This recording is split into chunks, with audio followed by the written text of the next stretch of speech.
everyone, and welcome to today's General Hospital recap. As always, don't forget to subscribe so you don't miss any of our videos or recaps. So today was a great day on General Hospital because it is the beginning of the fallout of the Jason reveal, which is absolutely awesome and amazing and kind of sad, but like, you know, it'll be happy, kind of, maybe. But let's get right to it. So at the DA's office, Anna walks in on Ava and Paul.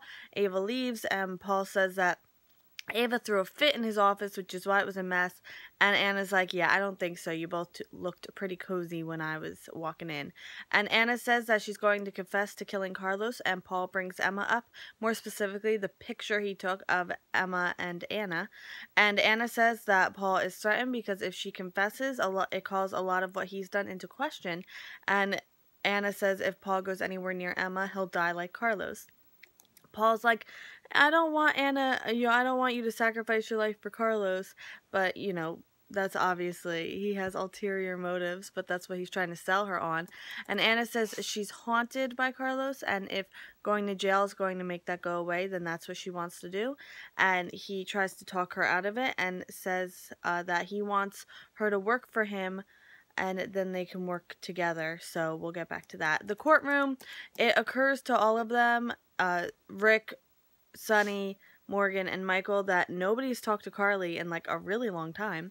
And Ava arrives and is just relentless on insults and like really just not cool one bit.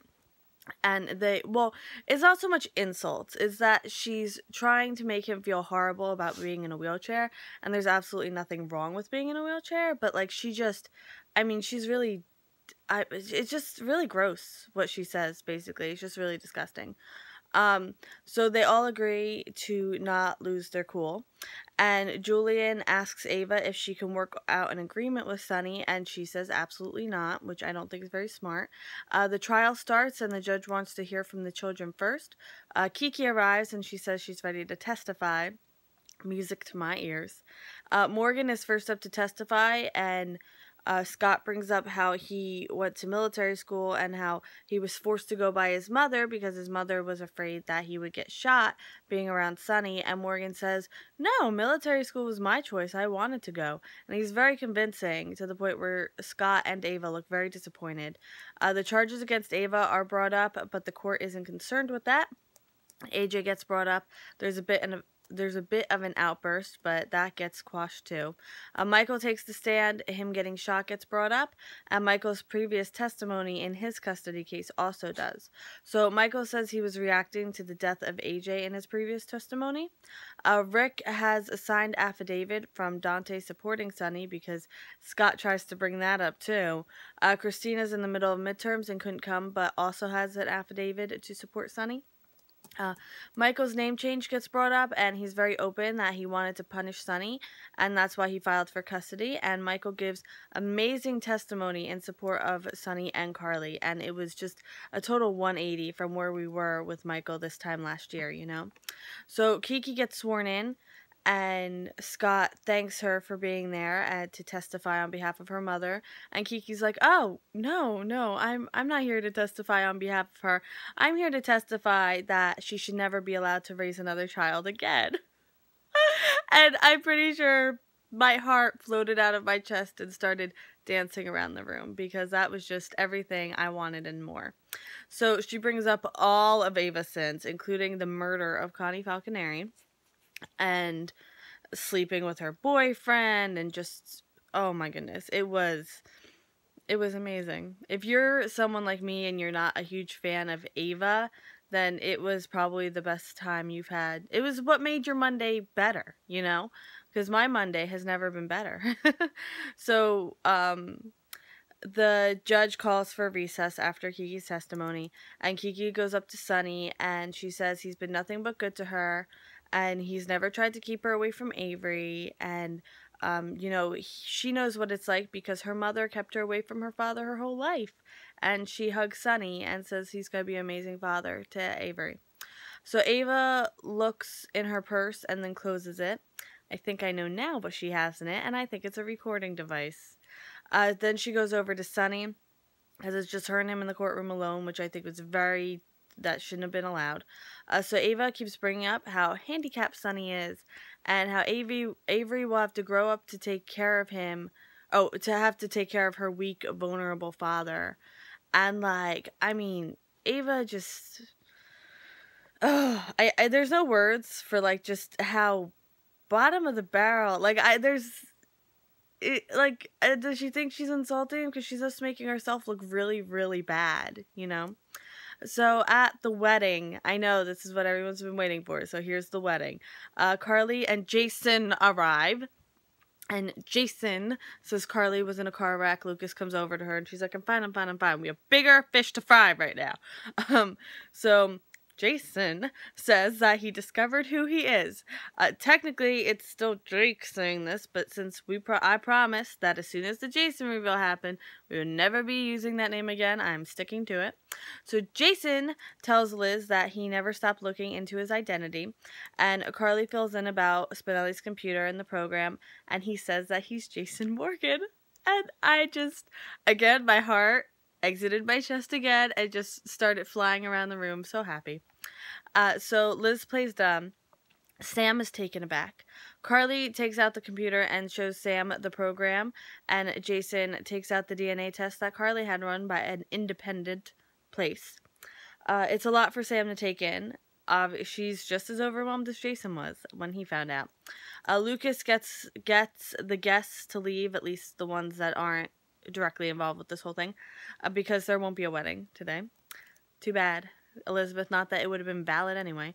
So Sam talks to Jason, how she never really gave up on him, and it hits Sam that Danny knew. That's why Danny would run up to him, and she asked him if she thinks he knew on a level, and Jason's like, yeah, I guess he did. So Liz breaks into the conversation about how Jake was drawn to him too, and that's why the name Jake was so familiar to him. And it's like, shut up. Like, all of us know at home that, you're a liar. Like, she's just trying to get in the middle of a moment, and, like, stop. Have you not done enough? You have to get in the middle of the moment. And also, I forgot. Oh, just saying. Sam's reaction to this whole thing is very authentic. Liz is not even fazed by the fact that he's Jason Morgan all of a sudden. Not even fazed. So, just saying. Why isn't anyone picking up on that? So, Sam asks Jason if he remembers her or their family. He says he doesn't remember anything more than he did at the hospital. He says he remembered how lucky he thought Jason was to have her love him, and how stupid he thought Jason was for going out and getting himself shot. But he says he loves her as a friend and doesn't see her as his wife. She's devastated. She leaves just into the lobby because it's a lot. And Liz wants him to still be Jake Doe. And Carly's like, we're past that. Or Jake said that. Or Jason said that. I just...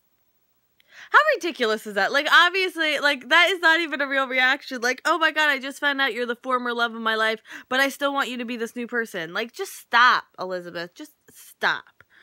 So Jason attacks Nicholas because good things happen to me.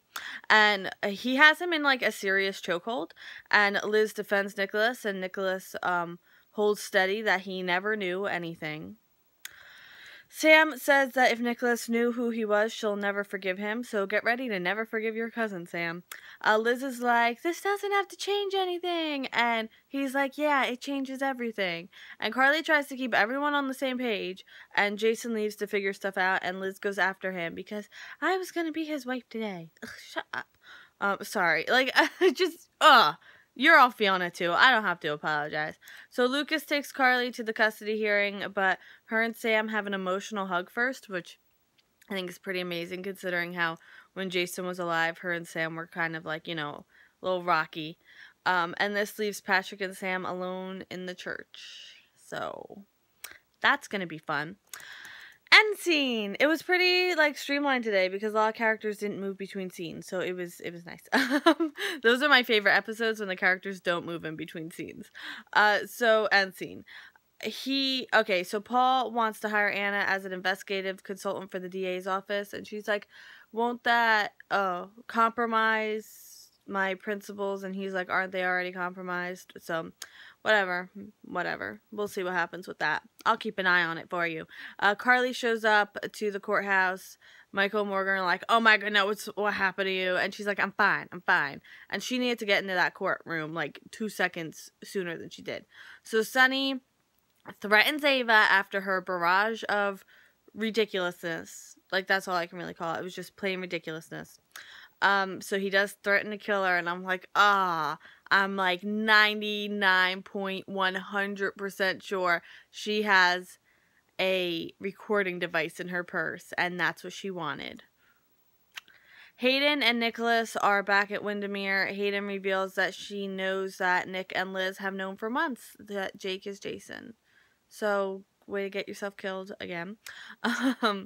Sam tells Patrick that she asks him if he thinks the DNA test is valid, and he says yes, and she's like, yeah, I do too.